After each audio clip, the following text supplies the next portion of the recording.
Hello and welcome back to my channel. So as you can see, we're talking about some tips to help you maintain a healthy vaginal routine. It is of utmost importance and it's something that you definitely do not want to neglect. So if that is something that you're interested in, make sure you go ahead and watch to the end so that I can give you some tips. But before I get into that, let me tell you a little bit about myself. My name is Dr. Nicola Shawn. I am a nurse practitioner with a background in family medicine.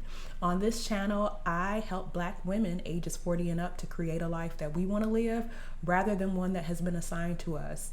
I talk about things here related to health, wellness, nutrition, and travel, and all things related to health in order that we can prosper and flourish in this season of our lives. So if that is something that you're interested in, please go ahead and subscribe, and feel free to leave a comment. So let's get into it without further ado. So number one, familiarize yourself with what is normal. Do you know what is normal for you? We are all women who cycle. Most of us cycle throughout the month. And over the course of your cycle, there are going to be natural and normal changes in your discharge, in your body, everything. Normal vaginal discharge is clear to white and can range in thickness from very thin to a little bit thicker. It definitely shouldn't have any foul, fishy, or yeasty odor associated with it. So there definitely is a normal odor, but it shouldn't be really off-putting to you if it's healthy. So if you're finding that you're experiencing symptoms such as dryness, discoloration, unpleasant odor, this may indicate that you have an infection and you need to go in and have it checked. But otherwise, just familiarize yourself with what is normal. You can experience normal fluctuations in your discharge throughout the month, and that can be healthy and normal and not concerning.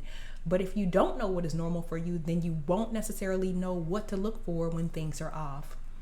Number two, wash daily with soap and water. Yes, you may know this, but some people aren't aware. You definitely want to wash thoroughly and daily with soap and water. If you have a handheld sprayer on your shower, that's even better. But definitely you want to take a full shower, full bath. Make sure that you wash thoroughly, externally to all of your tissues. It really does help to remove any excess debris. Even from wiping with toilet paper, debris can be left on the skin.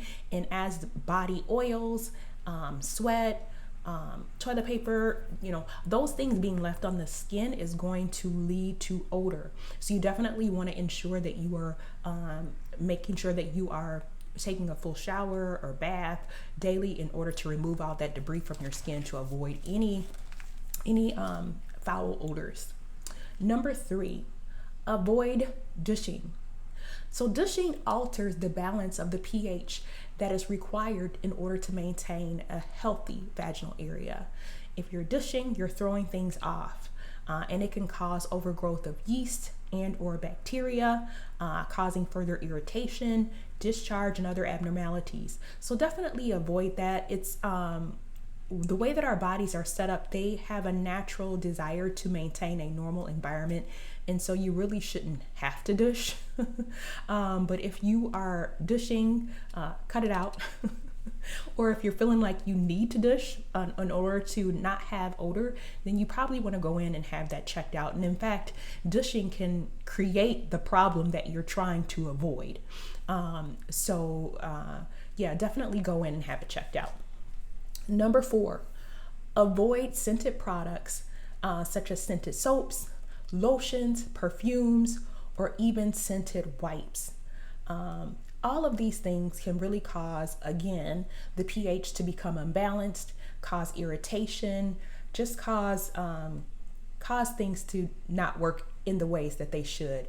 And furthermore, if you're feeling like you require a lot of scented products in order to be confident and to feel as though you don't have a foul odor, then that may indicate that you need to have things checked. Really, your natural odor should not be foul or musty or smelly. It should really be just a normal kind of like a body odor that doesn't require a lot of heavy scents or perfumes. Now, not to say that there are not special situations and circumstances where some scents can be beneficial. They certainly can. And especially depending on what time of the month we're at, sometimes do yourself and the people around you a favor and go ahead and use some scented products, but use them carefully. You never want to be inserting these into, the vaginal area where you're going to cause irritations and cause your pH balance to be offset. Number 5, eat a healthy diet and increase your water intake. This will do wonders. You'd be surprised at how much what you eat impacts your overall vaginal health, odor, and just overall confidence. But eating foods that contain probiotics can help balance your pH levels, including balance your normal flora. So things like kefir or yogurt, if you're someone who likes to use yogurt, can help to balance your pH, or if you're having some issues associated with that. Also consider including things such as omega-3s, fish oils, green vegetables, fresh fruit like watermelon, can all help to create a really healthy environment for you in the vaginal area. My favorite green vegetable personally is okra. In fact, I might even be addicted. If you know me, you know that I love okra and I can eat it every single day. And in fact, I have. But I'm not advising you to do that. But there are definitely some health benefits, some feminine health benefits to okra.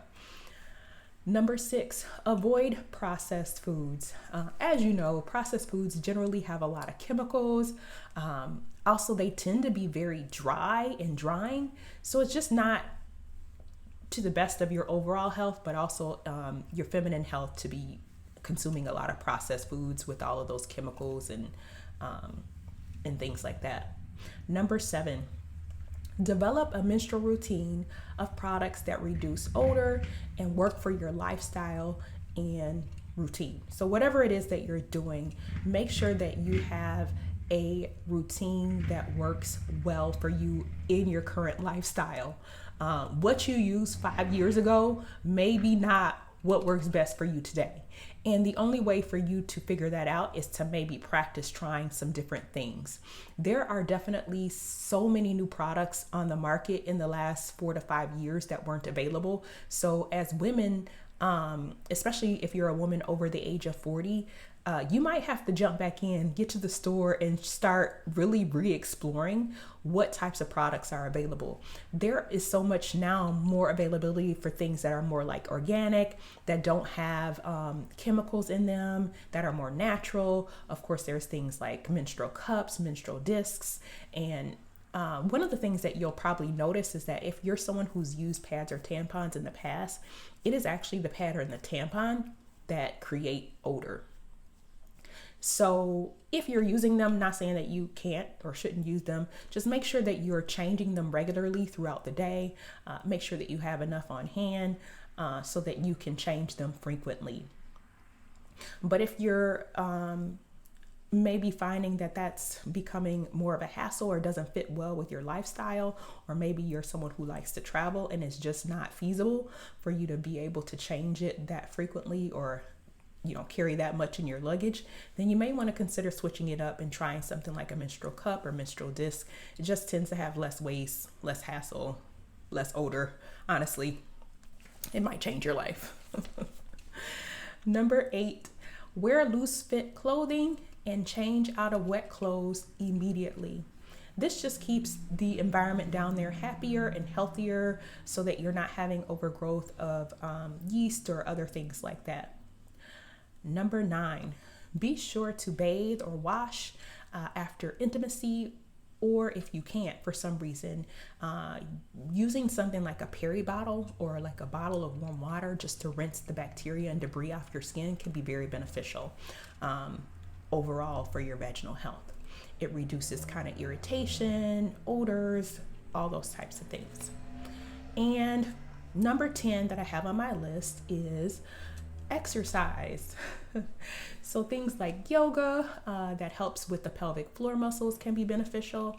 Kegel exercises, hopefully you've heard of them. You can Google it. But Kegel exercises help to strengthen the muscles of the pelvic floor. So they're really, ooh, this fly. They're really, really helpful in just strengthening those muscles for your overall vaginal health.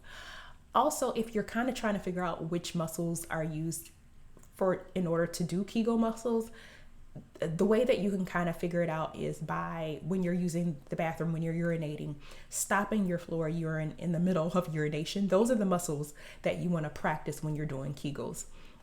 And so those are the muscles that control the pelvic floor and help to strengthen it so that you are overall having better vaginal health. So those are the tips that I have. I hope that you find them helpful. If so, let me know in the comments, give the video a thumbs up, and let me know if there's anything that I missed or that you have found to be helpful to help maintain a good routine for you. And I will see you next time. Bye.